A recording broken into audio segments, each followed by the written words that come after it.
Yeni yıla Türkçe ile girdik. Julius Caesar'ın deyimiyle sen de mi Brutus? Misali birçok arkadaş sen de mi Türkçe'ye geçtin Mamusta diye yazıyorlar, arıyorlar, söylüyorlar. Kırık dökük Türkçeme bakılırsa Türkçe'ye geçmeyeceğime emin olabilirsiniz. Kürtçe bilmeyen Kürtlere Türkçeyi anlatmak için mecburen birkaç video Türkçe yapmak zorunluluğunu hissettik. Yani Kürtçe dilinin aşkının gereği olarak birkaç video Türkçe yapmak lazım diye düşündük. Onu yapıyoruz arkadaşlar. Yoksa benim Türkçe'ye geçme gibi bir derdim olamaz. Daha önce çokça söylediğim gibi bir dili başka bir dille anlatamazsın. Gramerini, yapısını, vurgularını başka bir dille anlatamazsın. Yani bir dili başka bir dille öğretemezsin. Özellikle söz konusu Türkçe ile Kürtçe olunca bu daha da imkansızlaşır. Çünkü karşıt dillerdir. Arkadaşlar dil fetişizmini yapmıyorum. Bir bilimsel gerçeğe vurgu yapıyorum. Mesela Türkçe bir eril dildir. Kürtçe dişildir. Yani kadın yaratımıdır. Kadın zihniyetiyle yaratılmış bir dildir. Türkçe bir devlet dilidir. Kürtçe toplum dilidir. Yani özgür toplum dilidir. Türkçe talan, ölüm dilidir, savaş dilidir. Kürtçe bir yaşam dilidir. Türkçe bir talan dilidir. Karşısında Kürtçe tam tersine bir emek dilidir. Bu gerçekliklere bakılırsa anlayış biçimi, zihniyet biçimi, anlatım biçimi, seslere yüklenen anlamlar biçimi çok farklıdır. Onun için son zamanlarda bu farka varmadığımız için Kürtçeyi Türkçeleştirdik. Yani anlayış biçimiyle Türkçeleştirdik. Aklını Türkçeleştirdik. Sadece cümlenin endamlarını, cümlenin üyelerini Türkçeleştirmedik. Aklını Türkçeleştirdik. Biraz da bunun önünü tutmak acilen gereken bir şeydir. Bugünkü dersimizin konusu da bu. Kürtçe dili gerçekten bir kadın zihninin yaratımı mıdır? Bir kadın dili midir? Ben kendimi bildim bileli Kürtçenin zengin ve bir kadın dili olduğu söyleniyor. Yani kim söyledi bilmiyorum. Hatta kimsenin söylemesine bile gerek yok. Çünkü bu bir toplumsal hafızanın kodlarıyla geçiliyor. Genetik gibi bir şeydir. Yani toplumun hafızasına yüklenen gerçeklikler ardıllarına yükleniyor. Öyle. Yani bizimkisi de öyle oldu. Yoksa bir öğretmen bana Kürtçenin bir kadın dili olduğu söylemedi. Yoksa bir dil bilimci oturup öyle söylemedi ya da herhangi bir kitapta okumadım. Toplumsal kodlarından geçiliyor. Son zamanlarda toplumsal kodlarımızı çokça kaybettiğimiz için bizimle Kürt kültürü arasında uçurum gerçekleşti. Kürtçe bir kadın dili midir? Bir kadın zihninin yaratımı mıdır? Öbür dillerden farkı nedir? Kürtçenin bir kadın dili olduğuna dair elimizde bilgilerle hangi delillere, hangi tespitlere dayanarak Kürtçenin bir kadın dili olduğunu iddia ediyoruz? Bugün onu işleyeceğiz. Tahtada bazı şeyler yazdık ve devamında devam edeceğiz. Kürtçenin nasıl bir kadın dili olduğuna dair anlatacağız. Biliyorsunuz mesela Kürtçeyi bilen arkadaşlar bilirler. Kürtçe'de eril isimler, yani bildiğimiz kadarıyla kabasıyla söylüyorum. Kürtçe'de eril isimler e ile büküm alır. E.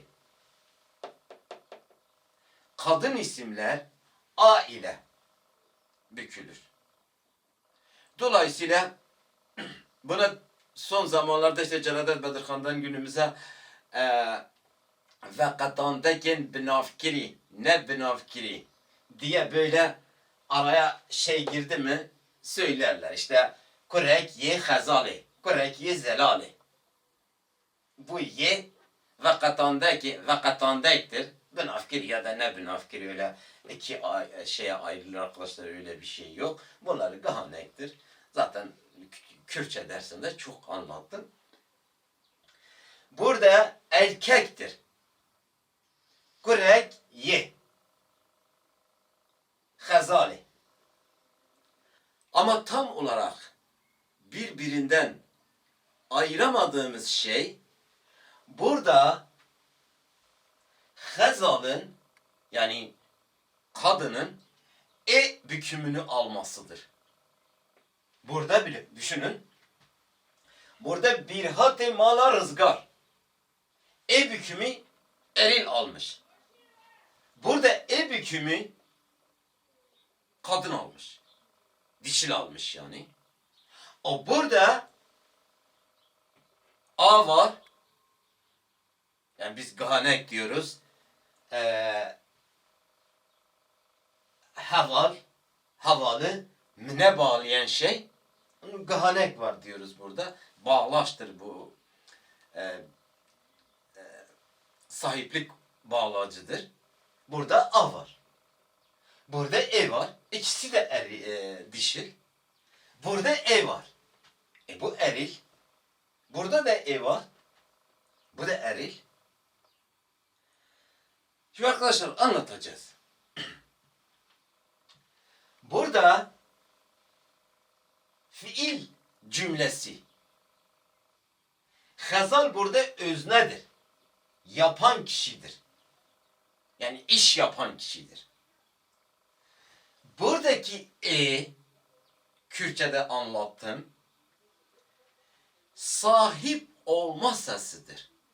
Kürtçe'de sahip olma sesidir. Nerede bir okunursa orada sahiplik vardır. Buradaki Hazal'ın sesidir. Niye sahip olma Hazal'ın sesi oluyor? Çünkü Kürtçe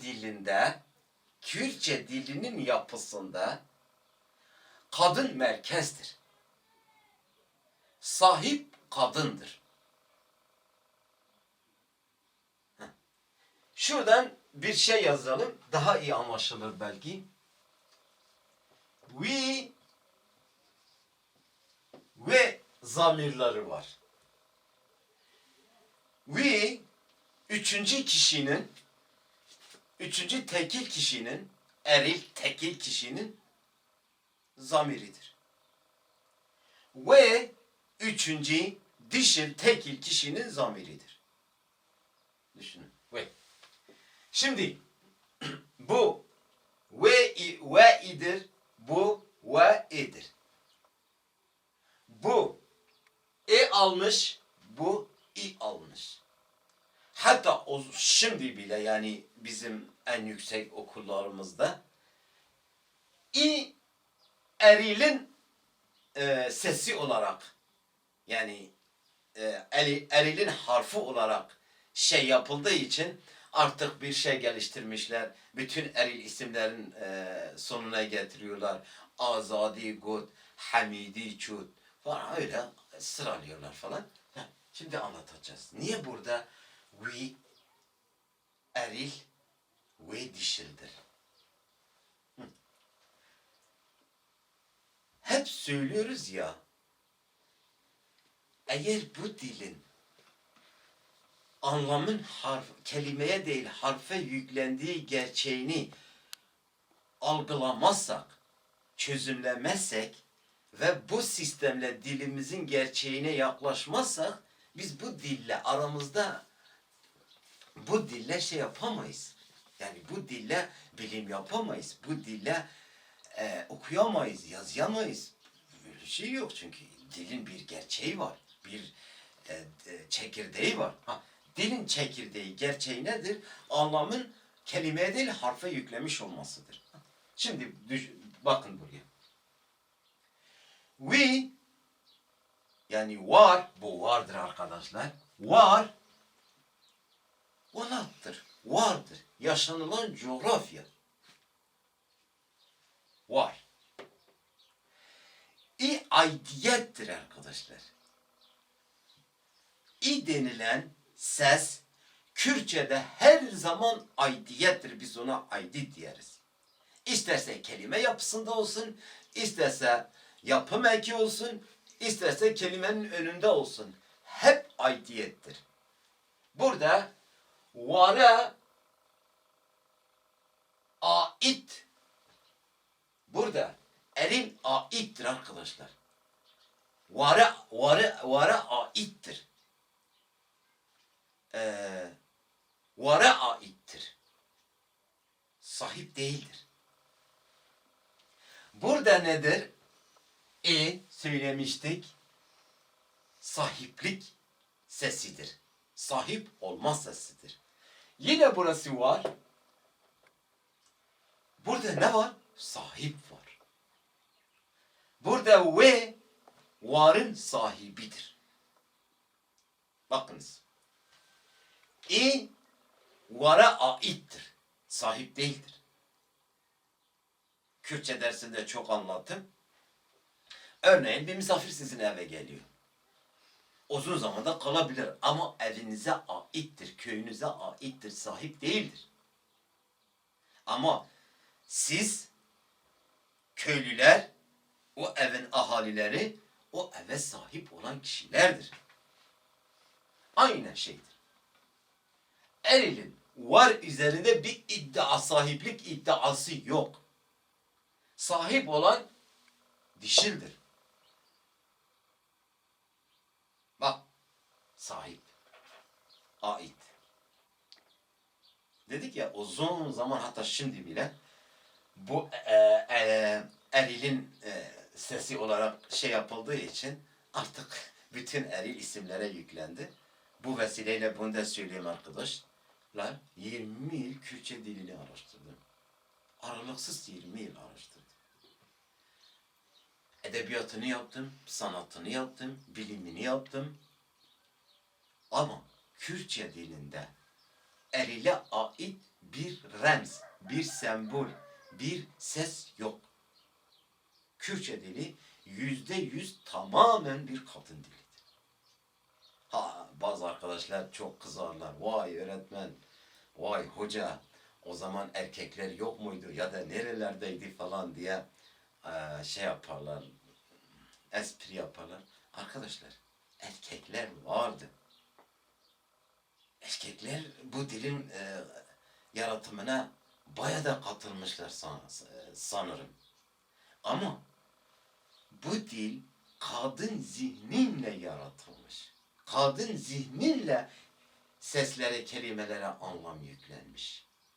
Düşünün ya, şimdi sen bir müdür bile derken ilk aklına gelen kimdir? İlk aklına gelen erkektir. Bir müdür bile isimlendirdiğin zaman ilk aklına gelen erkektir. Allah denince aklına erkek geliyor. Peygamber denince aklına erkek geliyor. Melek denince aklına erkek geliyor. Yani herkes erkektir şu anki devlet dilin zihniyetinde. O zaman herkes kadındı. Ki bu çok doğaldır. Ondan daha doğal bir şey var mı? Herhalde ana dili diyoruz değil mi? Hala çok kullandığımız sükse bir kelime. Ana dil. Tam da bu bir ana dildir. Ana dil demek, biyolojik ananın kullandığı dil değildir. Ana dil, ananın kurduğu dildir. Ana tanrıçanın kurduğu dindir. Ana tanrıça zihniyetiyle kurulan, yaratılan dildir. Yoksa biyolojik ananın kullandığı dil değildir. Kürtçe, ana dil Kürtçedir. Türkçe'de de kullanılır arkadaşlar. Türkçe bir ana dil değildir. Hangi ana kullanırsa kullansın bir ana dil değildir. Ana dil olan Kürtçedir. Ananın dilidir. Anan tarafından yaratılmıştır. Onun için ana dildir. Yani biz sanki son zamanlarda ya da bu pozitivist bilimin zihnimize yüklediği imgelerle sanki biyolojik ananın konuştuğu dil anlamına geliyor. Öyle değil. Şimdi dedik ya hevalamen m'dir. Yani dişildir. A ile sahiplenir. Sahiplik bağlatıcıdır arkadaşlar. A ile şey yapılır. A nedir? A Kürtçe dilinde biz beyin diyoruz. Olma. Olmanın sesidir. İnsanın sesidir. Canlının sesidir. Çok anlattım. Tekrar söyleyeyim. Kürtçe iki ayak üzerinde kurulmuş. İş sesidir. Bahsedilen şeyin sesidir. A olma sesidir. Bak burada A var. A ne yapar? Buradaki sıfatı dişileştiriyor. Çünkü bu dilin merkezinde beyin kadındır. Çünkü çok doğaldır. Ana da herhalde toplum, insanlar, herkes ana tarafından dili, ahlakı, toplumsallığı her şey ana tarafından yaratılmıştır. Yani bu çok böyle son zamanlarda çok abartılıyor ya da çok böyle çok acayipleştiriyor ama öyle değil ki arkadaşlar. Yani bir çocuk anasının tarafından eğitilir, ağzına dili konulur, ekmek verilir, libas giydirilir, dünya bakış açısı, toplumsallaşması, her şey ana tarafından yaratılan bir şeydir. Sümerlerden günümüze işte merkezi uygarlık dediğimiz talancı uygarlık işte erkekleştirdi. Dili de erkekleştirdi. Kürtçenin şansı ne? Kürtçenin şansı devletleşmemesidir. Bu büyük bir şanstır. Devletleşme bir yana 5000 yıldır devletçi sisteme, devletçi zihniyete, eril zihniyete karşı savaşan bir dildir. Savaşan bir halkın dilidir. Onun için orijinalitasını koruyan, günümüze kadar orijinalitasını koruyan ender dillerden biridir. Belki de birinci dildir. Öbür diller hepsi erilleştirildi. Devletçi sistem sürecinde erilleştirildi. Çünkü erkek anti-devrim yaptı. Çokça söyleniliyor ya Zaman-ı Berpaner'in son tanrıçası ya da son tanrıça diyelim İnan'a Enki ile kavgasında, savaşında diyor ki Enki'ye, kurnaz tanrı Enki'ye sen benim 104 meyimi çaldın. Me arkadaşlar. Me dişil. Büyük ihtimalle İnana'nın bahsettiği meler bizim bahsettiğimiz bu dilin şifreleri, bu dilin radenklerinin şifreleridir. Onun için bakın, bu dilin merkezinde kadın var. Me dedik, aklıma geldi. M harfi denilen, günümüz dünyasında me denilen Türkçesiyle, me denilen harf, Kürtçe'de ismi, Kürtçe alfabasında ismi me'dir. Me dişildir. Me aynı zamanda insan kök sesidir. Yani insanı sembolize eder. Nasıl sembolize eder? Kadın merkezli insanı. Kürtçe'de çok anlattım. Kadın merkezli insanı. Önce kadın, sonra insan. Yani Kürtçe dilinde kadına, insanın ismi kadındır. Dedik ya, sahip, sahip, sahiplik sesi. Burada kadının sesidir arkadaşlar. Burada bir büküm ya da bir ek değildir. Kadının sesidir. Çünkü bu dilin yaratım zihniyetinde, aklında kadın sahiptir. Erkeğin yok. Hem A kadınındır, hem kadınındır. A nedir? Oluştur. Olma. Sahiptir. Buradaki arkadaşlar erkeğin esi aynı. Sahiptir ama burada ektir. Sahiptir. Nedir? Bir hattın sahibi kim oluyor? Mala rızgar. Biz buna gahaneka hoyti diyoruz. Sahiplik eki diyelim. Bu sahiplik ekidir. Burada ek değildir. Burada ektir.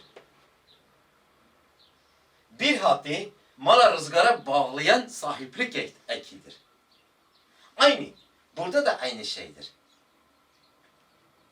Eğer bu isim eril, dişil olsaydı burası A alacaktı. Anlatayım. Geçe golünün geçek ya Hazar.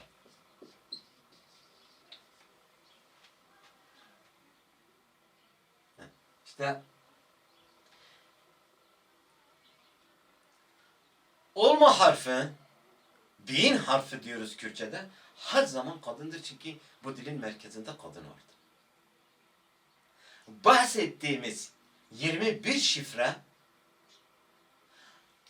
Kürt kadının tarihsel şifreleridir. Kafa karışıklığına yol açmamak için üçüncü bir örnekle örneklendireceğiz. Ve çok önemli. Bakınız. Kürtçe dilinde doğuran ana, dişil merkez olduğu için ondan doğan her zaman erildir. Yani anadan doğan, merkezden doğan, birincilden doğan her zaman erildir. Ve birincisi dişildir. Bu da gösteriyor ki Kürtçe dili tamamıyla %100 bir kadın yaratımıdır. Kadın zihniyetiyle yaratılmış bir dildir. Bakınız.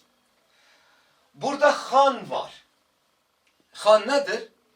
Han Kürtçesi Rabın Ra sistemiyle yaptığımız zaman genel insan toprağı. Yani insanın yaşadığı korunak, star dediğimiz ev ama genel. Bak burada genel var. Geçti. Han. Biz Hani Han'dan türetiyoruz. Çünkü Hani Han'dan türetilmiş. Bir i ile Han'dan türetilmiş. O da zarftır. Ama Hani handan doğduğu için hani erildir, han dişildir. Biz onun erille dişilliği nasıl biliyoruz? Bu türetilirken a alıyor, bu hani türetilirken e alıyor. Mesela haname yazacağız. Haname, haniye me. İkinci ve çok önemli bir örnek. Bu dilin her bir sözcüğü, her bir kelimesinin tarihsel bir belge olduğu tezimiz tam da budur. Bakın. Bazar, Bajar'ın çok küçük bir kesimidir. Her Bajar dediğimiz şey kocaman bir zarftır. Biliyoruz zarflar Kürtçe'de genelde dişil oluyor. Ama Bajar kocaman bir zarftır. Bazar onun çok küçük bir kesimidir. Ama burada Bazar dişildir, Bajar erildir. Nedenini araştıralım. Bazarame. Bak. Bazara eril, dişil. Bazara dişil. Bajare eril.